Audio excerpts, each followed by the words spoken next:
The annual conference of the Royal African Society for this year was a rallying point for activating citizen participation in the affairs of the continent. Delivering the keynote address, Dr. Oby Ezekwesili highlights the positive economic strides being made across the continent, including Nigeria, but argues that this pattern of economic growth comes with a paradox as the levels of poverty and inequality is rising side by side the said improvements.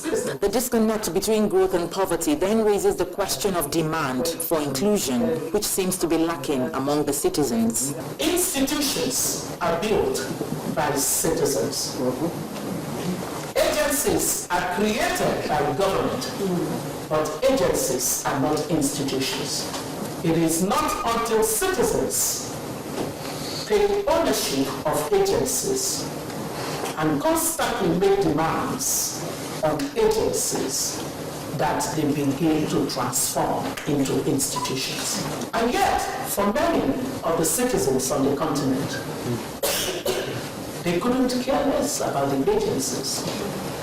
They actually are of the belief that someday, some Messiah is going to just come and make everything happen well in the continent.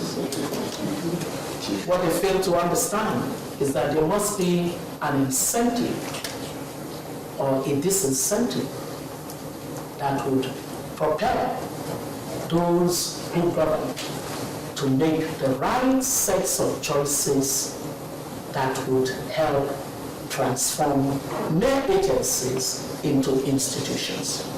Bursts of outrage over perceived government failings have been witnessed in various parts of the continent. A popular movement in Nigeria being the Bring Back Our Girls campaign for the young girls kidnapped in Chibok by the Boko Haram terrorists. There is often, particularly in Nigeria, outbursts of rage at what the government isn't doing or is doing, and it's never then channeled into a mass movement that the government then has to take notice of. But demanding for social justice, economic and political inclusion, experts agree, is not a simple task, as many Africans contend with the more demanding challenges of survival.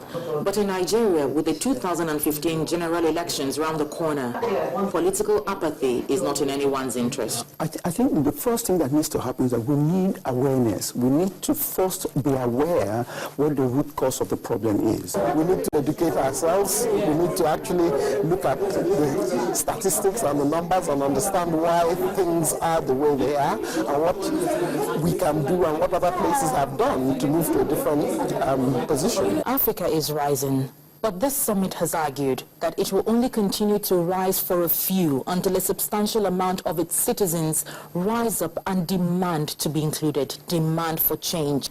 Doris Okenwa, Channel Television News.